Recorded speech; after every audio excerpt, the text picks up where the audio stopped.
What is up, heroes? This is Midnight Zero, and welcome back to Let's Play Corpse Party Book of Shadows. You might notice my voice sounds a little bit more normal. That's because I'm getting over my cold for the second time in the past month. Had a couple of those, but luckily I'm not blowing my nose all the time. I'm not sneezing all over the place, so we're in a much better spot. And in this episode, we are hopefully going to be doing something a little bit better. We got a pretty chilling wrong end at the end of last episode, so hopefully I think we're gonna go back and try not running away from Taguchi. I think we might have needed his help, or at the very least his company, to not get dragged away by Sachiko.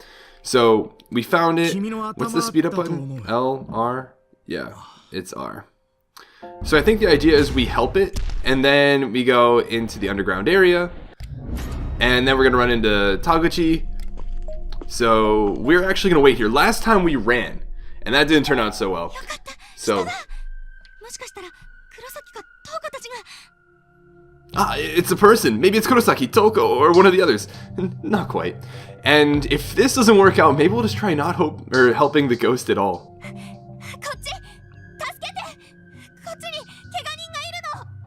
Over here, I'm over here. Hurry, there's been an accident. The footsteps drew closer and closer, and then finally the figure making them came into view. What? What? No! You've got to be kidding me! You've got to be kidding me! Did we just get super bodied by Corpse Party? Guys, I think we just got hardcore bodied by Corpse Party. Oh my god. So we ran away last time, and we realized it was Taguchi, and then we ran into this zombie-like man with Sachiko. It led to our death, and now we decide to wait, and it turns out the person running at us is not Taguchi, is instead the same person that's trying to kill us. Oh, Corpse Party. Oh, Corpse Party. Sorry, I thought you were, I'm from Byakudan High School, grade 11.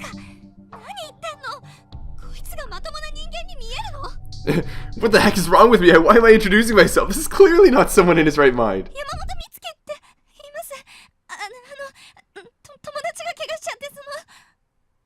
My name is Mitsuki Yamamoto, and my friend here has been gravely injured. You gotta start running, Mitsuki. You gotta get going. This is not good. Yeah. How are you not already running? He's got an axe or something, and he's covered in blood. He's probably the guy who did this to Fukuroi.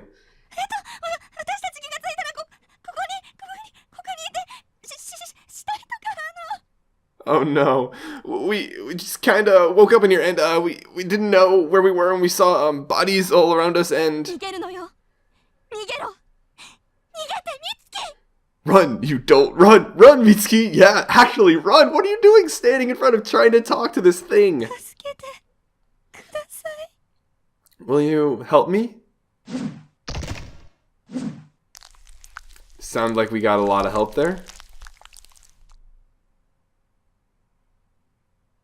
And there you have it. I'm sure that's the first wrong end. Wow, short and sweet. So that's what happens if we wait.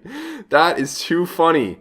So if we wait, this thing comes up and chops us. And then if we run away, we get led into this torture chamber by Sachiko, and then literally skinned alive. Alright, so I guess that answers our question as to what happens, or what wrong end number 1 is. I guess I'll take it we just don't help the ghost at all in the first place. Now, I don't actually remember where I was 2 save files back, if we were before helping the ghost or not. I don't remember. If not, we'll probably have to work on getting back to that point. So I might end up doing some editing magic and cut till when things are relevant. But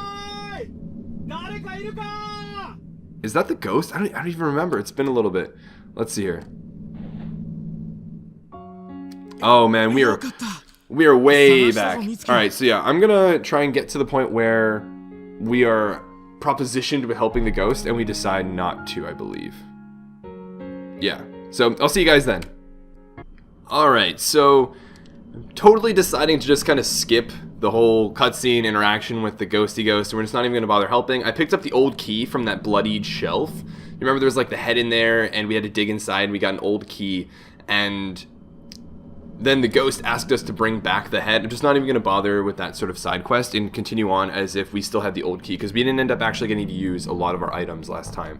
And there was still everything going on with the piano, the keys. There was that one thing in the cabinet we saw but couldn't quite get to.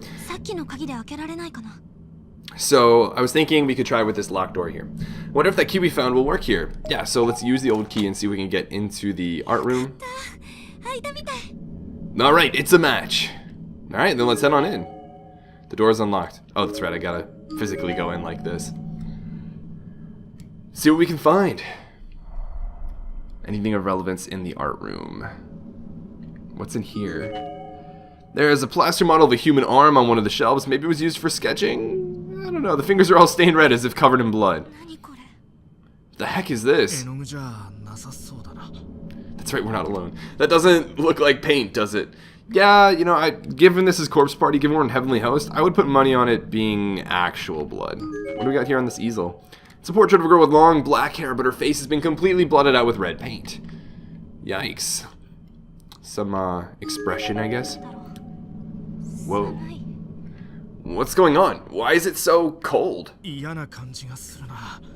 Got a bad feeling about this. We should get far away from here. Yeah, I don't blame you. I don't blame you, Fukuroi. Anything? What's over here? There are quite a lot of objects on these shelves and in these drawers, but every one of them is fixed in place, as if they're all just decorative accents. Huh, interesting. What about this easel here? It's faint and almost invisible from a distance, but there appears to be a painting of a white rose on this canvas. Or maybe it's just a water stain. Interesting.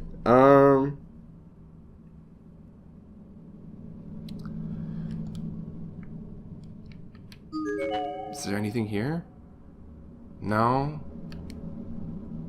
Is there really nothing? Tried what? Oh, is this... Did we check out this one? I don't know. It's a still life depicting hydrangeas. Oh, there's a palette knife placed beneath the canvas. This seems like something we might be able to use. I love this sort of game mechanic or game design mechanic of like the character thinking out loud to give a hint to the actual player. Honestly, we'll probably have to use it, so we'll take the palette knife. You never know when something like this might come in handy. Acquire the palette knife. The only thing I can think of at the moment that we could probably do with this is to wedge something out of those piano keys. But outside of that, is there anything else?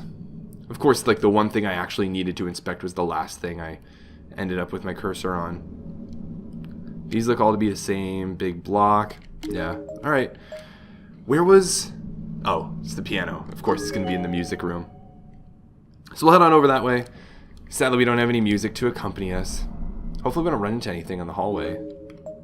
No, it's not like it's that far of a walk anyways, so we'll just head on over to the music room and see what we can find. I think this is also the room where there was the cabinet that was locked that had like a box in it. Was it this one? There's a row of awards and plaques on one of the shelves here. Among them is a small rectangular box. Yeah, that's what we want to get at. What could this be? Oh, can we take out the box?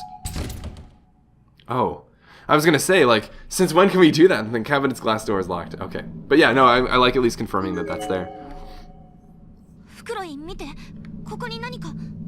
Yep, Fukuroi, look, there's something in there.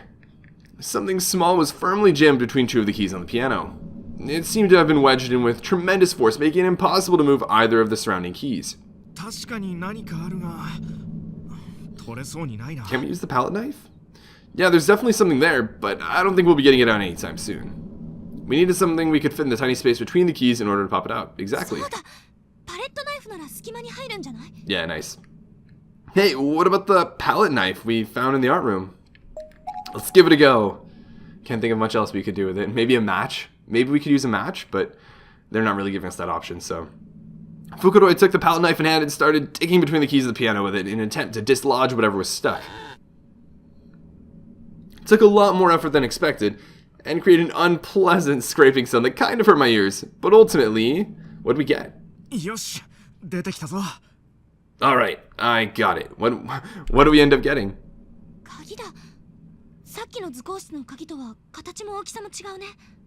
Huh, it's a key. Totally different shape and size than the one we used to open the art room, too. Alright, Fukuroi handed me the small key, which I immediately pocketed. So the only thing that I can think of is there are some rooms. I mean, even the main building, that's not really. And the art room we already unlocked. So yeah, the only thing that I can really think of is this shelf. So, and while we're here, we might as well at least give it a go. There's a row of awards, yada yada yada. What could this be? Take out the box. It's locked. We have a key. Let's try using the key we found in the piano. And it worked. Nice. What's inside this box? The key turned without any resistance and the heavy glass door opened right up. I removed the rectangular box from inside and marveled at the feel of the wood. It was made of Paulownia, making it smooth and lightweight. I'm not very familiar with my different types of wood, I guess.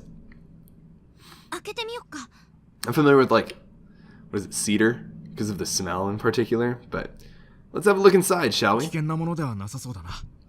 Doesn't seem dangerous or anything. I mean, this is Corpse Party. This is Heavenly Host we're talking about, Fukuroi. Can't really underestimate it.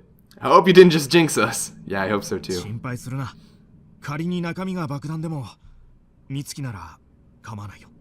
What? What? I wouldn't worry. Even if there's a bomb in there, I'm sure you'd be able to handle it just fine. I don't know, man. Open up a box and there's a bomb and it's like, given she's what? Like, in high school, she's maybe 13 or 14. I'm sure she'd handle a bomb just fine. I get it's probably just a figure of speech and just more of a joke than anything, but isn't that supposed to be the girls' line?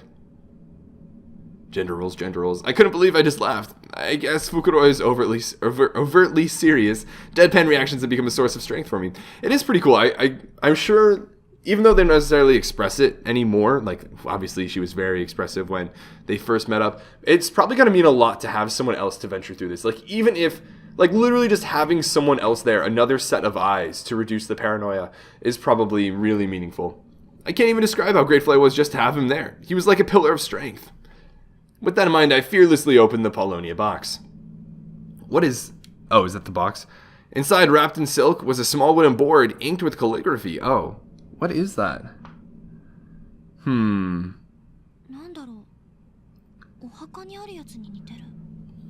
What is this? It looks like the kind of thing you'd see at somebody's grave.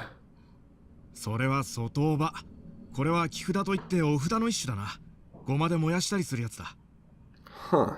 That's exactly what it is. It's a wooden grave tag, a kind of protective charm. It's the sort of thing they burn at Buddhist cedar stick ceremonies.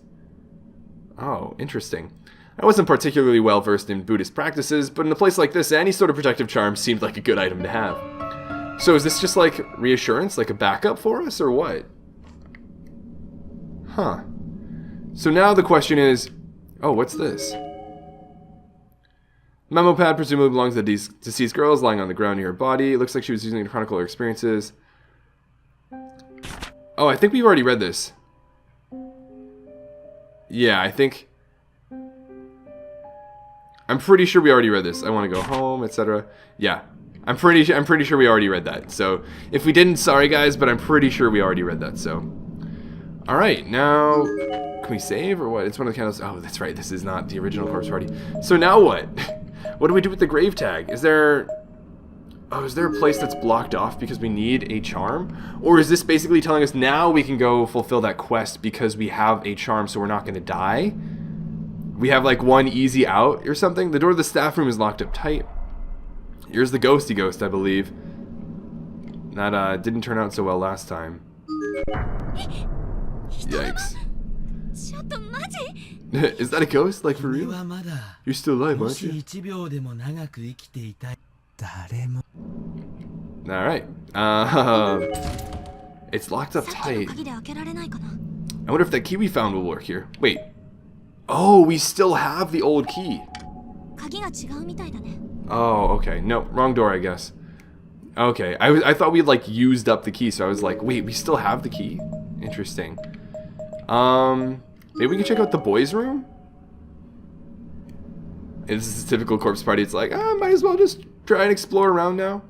The boys' room entrance is completely boarded up. There's no way to get inside right now. Oh, I can't remember which one is the bad one.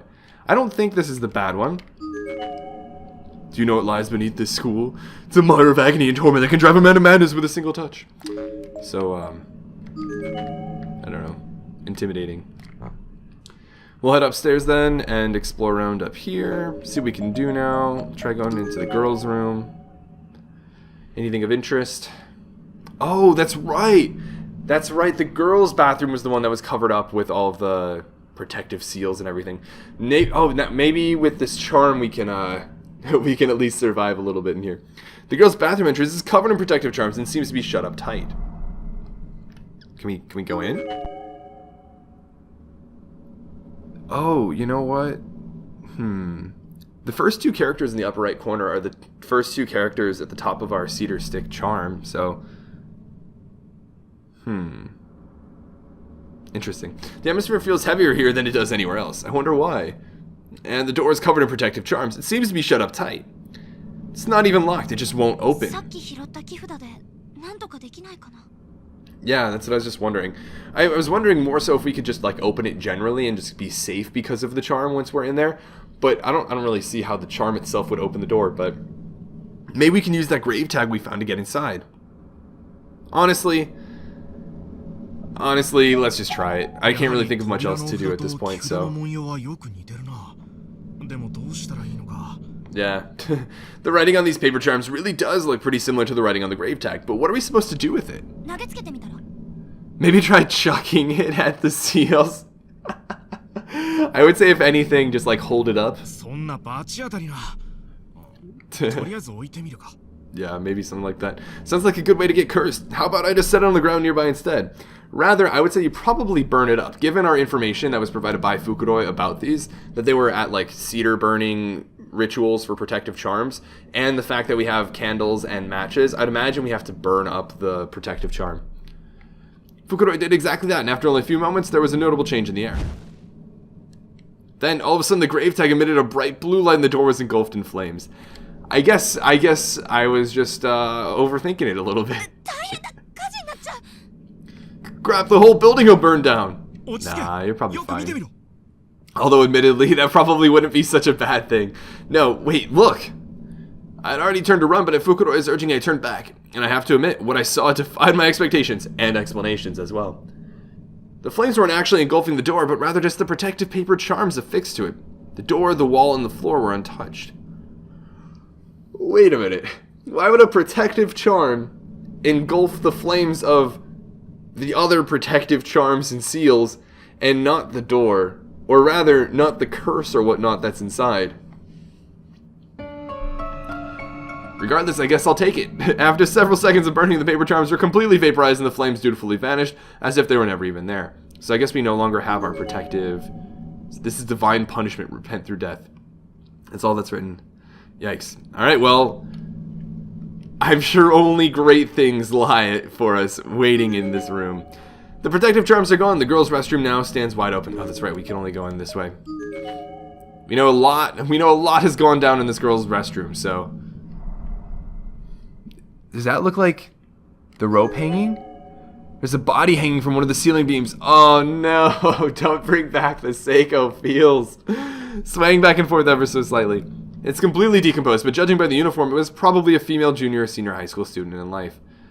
Behind the swinging corpse, there's a conspicuous hole visible in the back wall. And all around on all sides, there's graffiti, exactly the kind you'd expect to find in a public lavatory. From dirty drawings to for a good times. Call me, I'll be waiting for you. Dead cat in class 3's locker. I'm watching you from up above. From blank from 3A loves blank. Japanese studies teacher, Mr. Blank. Just die already, you pervert. Whoa. There's a name tag on the girl's uniform. Rubens Academy, Senior High School, Moika Natsuno. Wait a minute. It's not Seiko? Okay, I'm admittedly a bit confused. Let's see if we can check out this sink, apparently. The water in the basin is brown and thick. The drain must be completely stopped up. Is there something we can do about that? Oh, no, apparently not. At least not yet. Anything with the doors? What about back here? It's locked up from the inside, it won't open. Okay, what about this one? Locked from the inside, it won't open. There's a tiny hole in the door. Oh no. Oh no, we're gonna look and it's not gonna be pretty. Oh no, we're gonna look and it's not gonna be pretty. What's this? Maybe we can see inside from here. Oh yeah, we're taking a peek. Oh, we're so taking a peek. I'm way too curious to not take a peek. Maybe we can see what's in there from this hole. Mitsuki, come on. Oh yeah, we're peeking. I put my eye up to the hole. Sachiko's gonna stare right back at us. It saw the telltale glint of another eye staring back at me from within. I figured as much. Oh, they're not even gonna show us?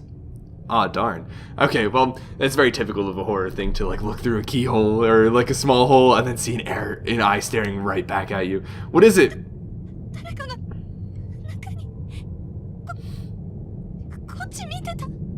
Somebody in there was looking back at me. Kind of disappointed they don't show us the eye though. What the campy? You don't see any feet along the bottom of the stall, right? Let me have a look. Fukuroi ducked down and peeked through the hole exactly as I had. What? What? No, did we seriously just get another wrong end? No! No, did the curiosity kill the Midnight Zero again? I'm sure he went to peek, and then Sachiko on the other side took her scissors and just like stabbed. Fukuroi, what happened? Are you alright?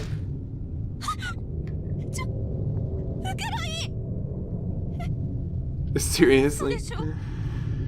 Fukuroi, no, you're joking, right? Fukuroi fell onto his side, and as soon as I could see his face, I noticed that his right glass lens was cracked and his right eye was bloody.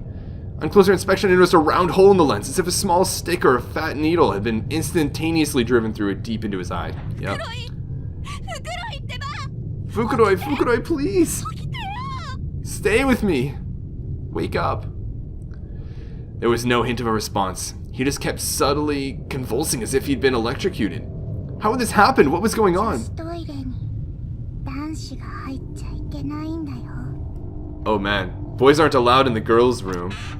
Uh-oh. It's this girl. It's this girl, dude. I don't know if is this what's supposed to happen? Like, I'm pretty sure we were supposed to come to the girls' restroom. Like, we didn't really check out the rest of it, or rather the left half, but it doesn't look like there's a lot to check out there. Are we supposed to lose Fukuroi? What did you do? The stall door opened, revealing a little girl with an eerie blue glow about her. She looked to be around grade school age, a 5th or 6th grader maybe. One of her eyes had been completely pulverized, but her face showed no indication of pain. Rather, it had a certain stoic quality to it. It was unreadable. Most disturbing of all, however, was the object she held in her right hand. It was an awl or an ice pick or some such thing, with a bloody, dripping blade. Ugh. Yikes. Are you the one who let that boy in here? Wait, Oh, we're so screwed. We're so screwed. Before I even had a chance to answer, the girl leaped from the stall with blinding speed. Yup, we're done for. That's not allowed. Of course. Of course. And down goes Mitsuki. Reacting as quickly as I could, I threw my arm in front of my face and almost immediately felt the ice pick blade pierce right into it. Yikes. Not just once, but twice, 3 times. Yo, aren't you trying to run? It dug deep into my arm, my palm, my shoulder. Yep, we're done for. We're done for. I had to run, but she wasn't about to let me. She just quietly kept hacking away, working her way up and down the entire length of my arm. Bit by bit, my skin and flesh was chipped away until finally the ice pick completely penetrated my palm and began boring into my cheek. Eventually, my ear was hacked apart, and then I was scalped. So thoroughly that I could hear the sound of my skin peeling away with my remaining ear. No! No! Come on, Corpse Party. Why you gotta be like this? Oh, that's mortifying. There was nothing in the world but pain at this point. I couldn't focus on anything else if I'd wanted to. My vision was blank. And I honestly couldn't tell if it's because I had my eyes closed or if I simply didn't have eyes anymore. I only knew for sure that I was still being hacked apart because I could hear it. The pain gave no indication, as it was already omnipresent. I begged for mercy several times in vain before I finally just started praying that this agony would come to an end. God, please. I'll endure whatever trials lie ahead with open arms if you'll just save me now. I beg of you, please make it stop. So there's another wrong end, guys. We're doing great with this chapter so far. We're really on point. Oh man, is that wrong end number 3? Do we kill ourselves at the next possible opportunity. Yep. So far we are 3 for 3, guys. We have run into every wrong end possible in this chapter so far, as soon as we possibly can. So I'd say, we're doing pretty well. Doing pretty well so far. I'll take it in the next episode.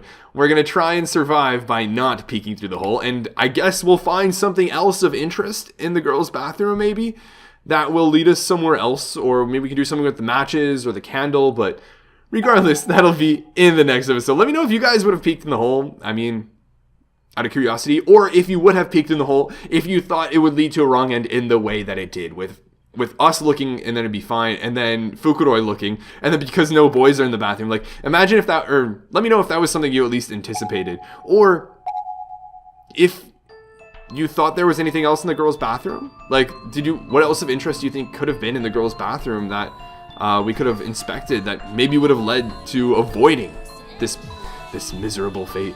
So, yeah, next time we'll keep going. But until then, this has been Midnight Zero, and this mission is complete.